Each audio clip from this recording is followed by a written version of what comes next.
Hello everyone, my name is Droogie Forever, and today we are playing the Silent Hill play novel. This was released for the Game Boy Advance a very long time ago. I can't remember exactly what year. It says 99, 2001 there. That sounds about right. 99. 99 is when the first Silent Hill came out, I think, and then 2001 probably would have been around when this came out, because Silent Hill 2 would have been right around there too. Anyway, this is a fan-made translation because it was never released in America, so it's in Japanese, but someone has translated it. So let's see if we can't play it. Do we have to select a scenario? Harry. Yeah. We'll play as Harry first, and then we'll play as Sybil second. It's been a while since I have taken a vacation. I am driving my Jeep, heading towards the quiet resort town of Silent Hill. The sound of the engine reverberates in the darkness. Due to some slight car trouble earlier, it has become this late. I am Harry Mason. I'm going to move my mouse. I am a run-of-the-mill writer. Her eyes closed, Cheryl sleeps peacefully in the passenger seat. Cheryl is my daughter. She is cheerful and lively, and the occasional carefree smiles she shows me make me feel happy. I don't have very many relationships with people because of what I do for a living, so Cheryl's existence has become irreplaceable to me. Cheryl was very much looking forward to this trip. Although paved, this is still very much a mountain road. At this hour, there is little reason for any other drivers to be about. I push in the accelerator. There is no light off in the darkness. I can depend only on my headlights. Light reflects off the rearview mirror. It's a motorcycle. There is a motorcycle headed toward the same destination as we are, at terrific speed at this late hour. With a roar, the motorcycle effortlessly passes by the side of my Jeep. The seal of the police. Perhaps there has been an accident or something, but I don't recall hearing about an accident or anything on the radio. Cheryl is sleeping. A child should not be awake at this hour. I wonder if she is dreaming about something. Tomorrow I have planned to take her to the amusement park. Maybe she is dreaming about riding the merry-go-round. I glance over at Cheryl's sleeping face and then return my eyes forward. The lighted area of the road almost appears to be belched out from the darkness as it moves towards me. Huh? Something enters my field of view. It's the motorcycle from just before. It is lying on its side on the shoulder of the road. No doubt about it, it's the same motorcycle that just passed me. There is no sign of the driver. It looks like the driver smashed into the surface of the rocks by the side of the road while trying to avoid some kind of obstacle, and thus that part of the motorcycle has been destroyed. I carefully check the way in which my vehicle is headed. However, I don't see anything that could be an obstacle to my advance in the area illuminated by the headlights. A strange atmosphere creeps in around me. The radio reception begins to become erratic.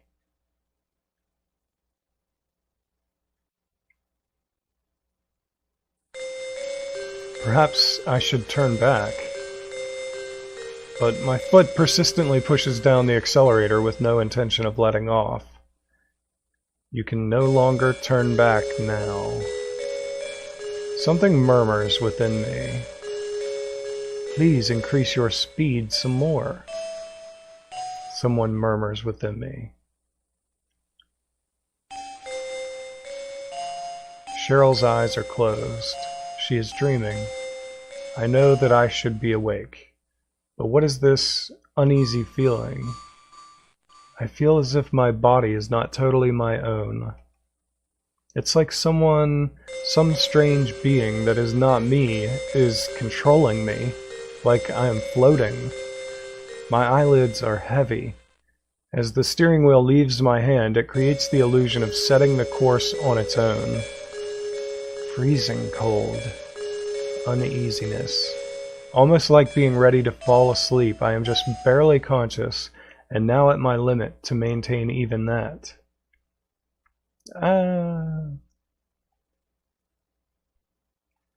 When I saw the human figure on the road, I cut the wheel hard, and then there was nowhere else for my Jeep and I to go, but down into the darkness below the cliff.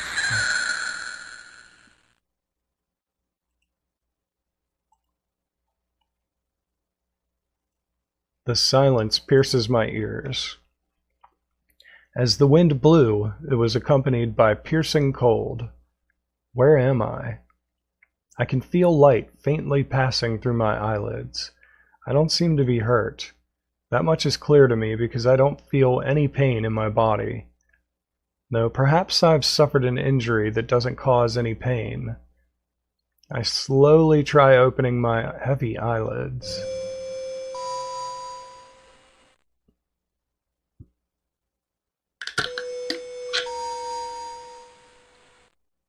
Out-of-season snow is pouring into the town. Other than the sound of droplets of ice hitting the ground, there is nothing else to be heard. Silent Hill. That is what is assuredly written on the sign by the side of the road. Without realizing it, Cheryl and I have reached our destination. All my memories up to that point are gone. The wind is blowing in. When I take a look next to me, I am shocked.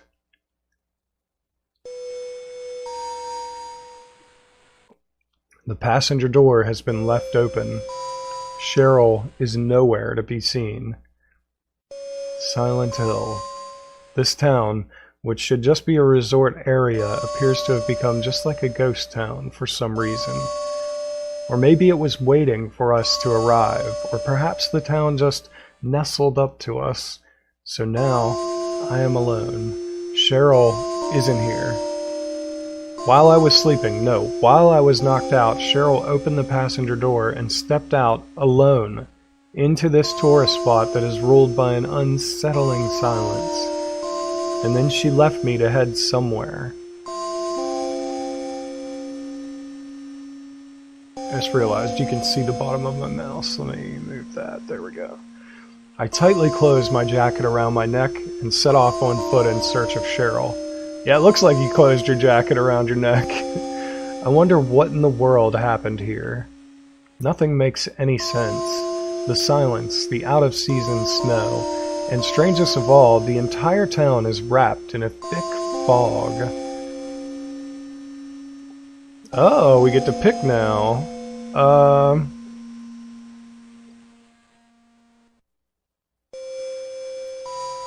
Cheryl's destination is...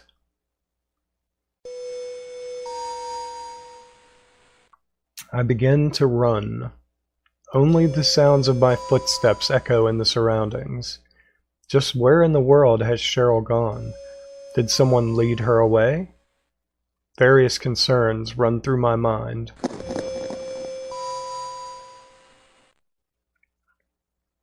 I suddenly get the feeling that I heard footsteps other than my own, so I stop moving right away to check it out. Through the thick fog, I can see a figure that is about the size of a child. Cheryl? Without a thought, I cry out. The figure doesn't move at all. At the moment, I begin to move slowly towards the figure. It starts to run. I fiercely chase after the figure. That's definitely Cheryl. Even though it is faint, I would not mistake someone else for Cheryl. However, no matter how much I run, I cannot catch up. Instead, the figure is gradually getting farther away from me. The figure puts on speed as if it is gliding through the air. The figure appears to be absorbed by the fog as it begins to disappear. In order not to lose it, I run with all my strength while keeping my vision centered on the figure. I then notice that I have come to an alley surrounded by buildings.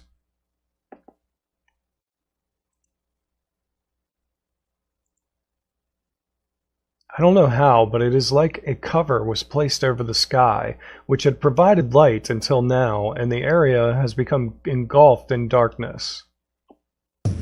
From the darkness, I can hear multiple footsteps coming this way. I don't know who it is. I will take a look. I stood ready. What are they? With beast-like rage, they have closed in to right where I am. Oh boy.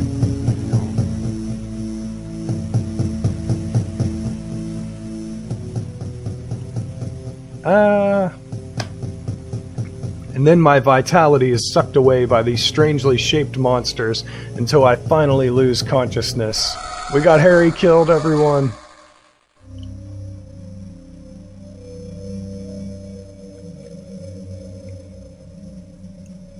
Sybil Bennett. She is a full-time police officer working in the neighboring town of Brahms. There was no one else in the cafe other than her and Harry. She took a seat at the counter and waited for Harry to awaken.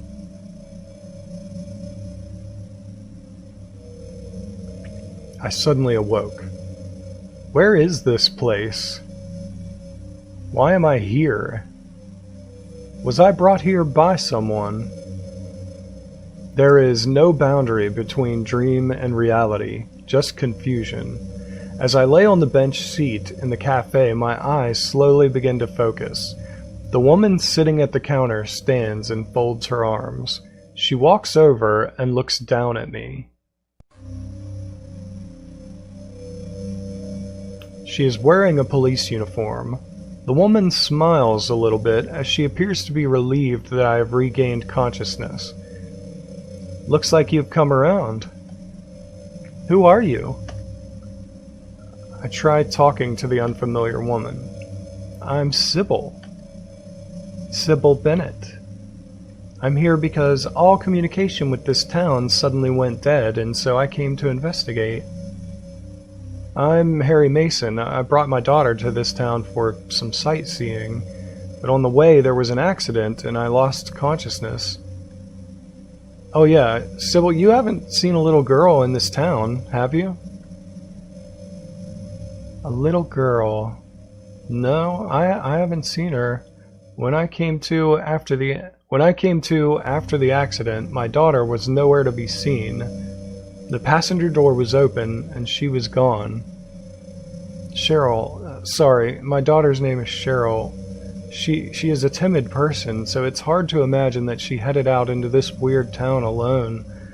Plus, I was there in the driver's seat, and since she gave me no warning, it just doesn't make sense. Are you familiar with this area? There is no sign of anyone, and what is going on with the snow at this time of year?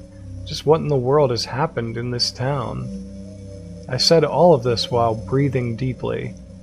I'm afraid I don't know either. I still haven't seen anyone other than you. It's like the town is as silent as a graveyard, left without even the means to contact any neighboring towns. I see.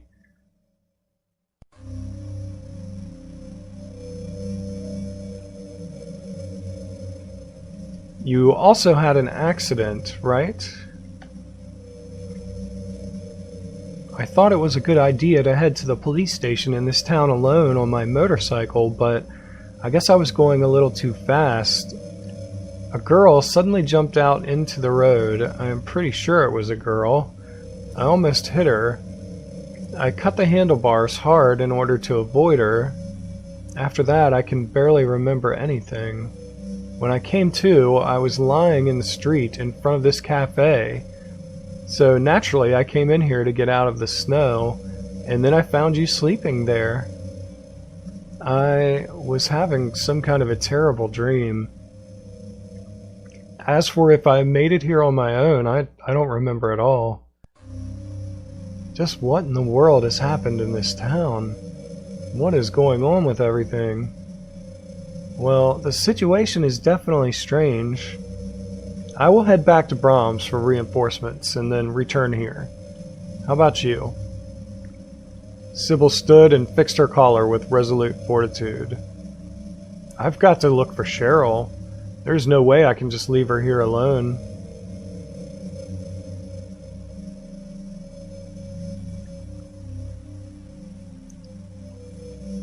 Hold on, guys, just 1 second. Okay, just checking the time. I see. Well, I'll give you this then. You never know what might happen under these circumstances. If you feel threatened, then pull the trigger without hesitating. Thanks. I hope I don't have to use it.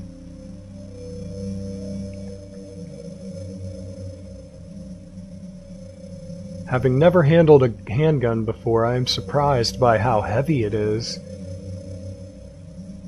But will you be alright? I'm not like the average girls around here. I have undergone proper training.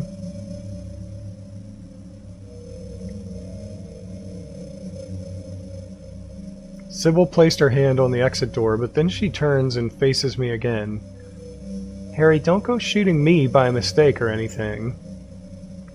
I haven't had any training on how to stop bullets. She smiled after saying this and then disappeared into the thick fog.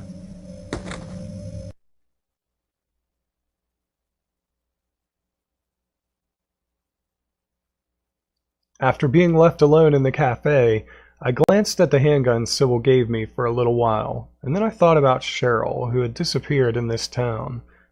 The figure I saw in the fog, that was definitely Cheryl, but she didn't answer my calls, and she was quite possibly moving away from me. I don't understand.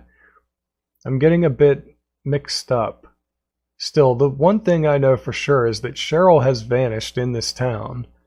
All I can do is look for her. I may not have any knowledge of the surroundings or any clues, but I won't find Cheryl if I stay here. I stood up energetically and placed my hand on the cafe door. Something is making noise.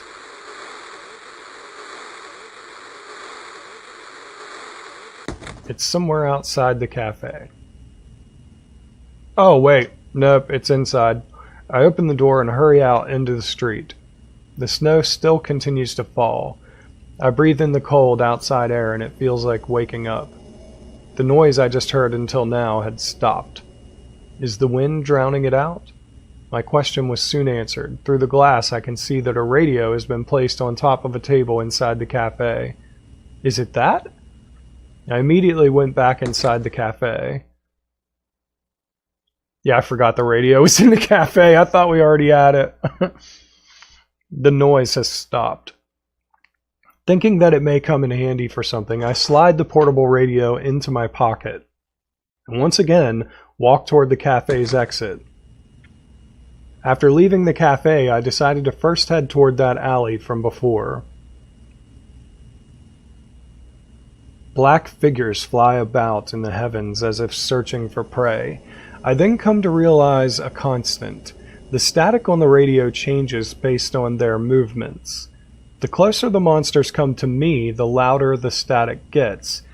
My sight is hindered by the fog, and on top of that, the weather is so bad that snow is falling. So this is extremely important information. I run through the snow that appears to have no intention of stopping, increasing my speed each time the static comes in on the radio. I proceed into the fog. Following the thin thread of my memory, I finally arrive at the alley from before. The evil atmosphere has dissipated, and light pours in along with snow from in between the buildings. I move into the alley, and it dead ends after a bit. At the end of the alley, I see a familiar sketchbook that appears to have been thrown away. The likeness of me that Cheryl drew is on the cover of the sketchbook. This is definitely Cheryl's. I try opening it. Inside, the following is written in red ink. To school. Along Levin Street, I slip through the back door of a house that had a doghouse and then head for the school. The surroundings gradually fill with darkness, and only the flashlight on my chest illuminates this strange street. I pass through the entrance to the elementary school grounds. When I open the door that leads into the school building, I see that even more darkness is waiting for me inside. It is possible that Cheryl scribbled those letters to school. I can't be sure whether Cheryl is here or not. It's just that I haven't a clue other than that sketchbook. A guide map of the school has been tacked to the side wall of the entrance with a rusted thumbtack. After removing the map from the wall, I place it in my pocket and push open the heavy door that leads into the interior of the school building. My footsteps and the creaking of the hallway, they sound like screams as their reverberations rock my eardrums. I had been walking carefully step by step, but without realizing it, I had begun to run. There is no sign of anyone. The silent innards of the school buildings are dark, and with only the flashlight on my chest, it is impossible for me to see any of the details. Cheryl doesn't have a flashlight, so if she came in here and got lost, then she probably wouldn't even be able to walk around. Since I have my flashlight turned on, she should be able to notice me easily. At least I have that modest hope. I then notice that I have come to the entrance to the music room. I place my hand on the heavy door. When I open the door, I see that the inside of the room is large, and there is a grand piano placed in its center. As I sit on the chair of the piano, I am shocked the seat is still warm, as if someone had been sitting here just a few minutes before. Cheryl's smile runs through the back of my mind. Cheryl often played the cheap, upright piano in our home. It had become nice background music when I was working. Perhaps Cheryl had come to the music room. I gently open the cover over the piano keys. I notice that there is red mixed in among the black and white.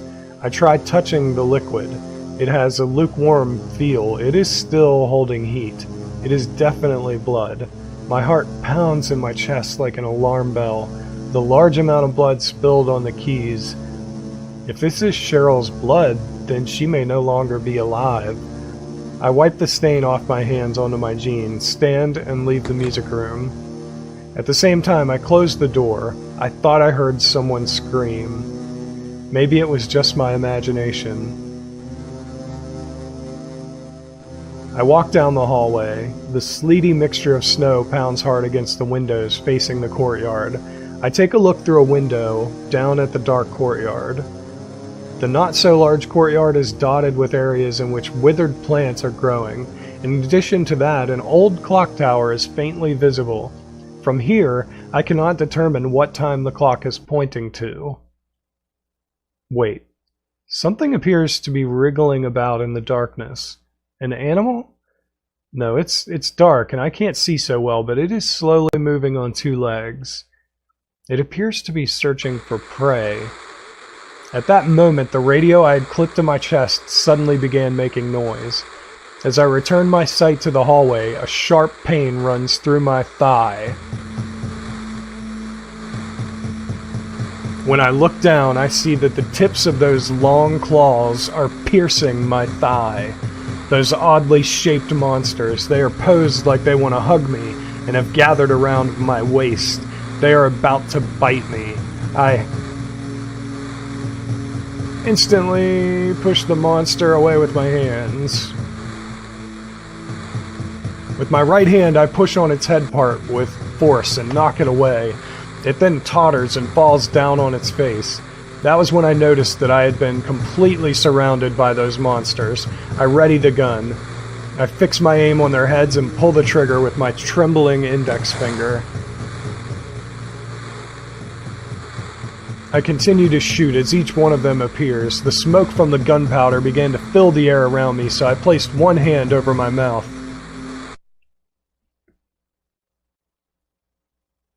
Even after the noise from the radio had stopped, I could only stand there, paralyzed in utter amazement among their corpses. Alright guys, I hope you're enjoying this. I enjoy reading things like this, especially since it's Silent Hill, so this is really cool. And I've never done the play novel before. I've watched it, but I've never actually played it myself. And definitely not for the channel. So this is going to be interesting. I hope you guys are enjoying it. If you are, tell that like button you want to smash. And I will see you next time. You stay you, I'll stay me, Droogie forever. Thanks everybody. Later.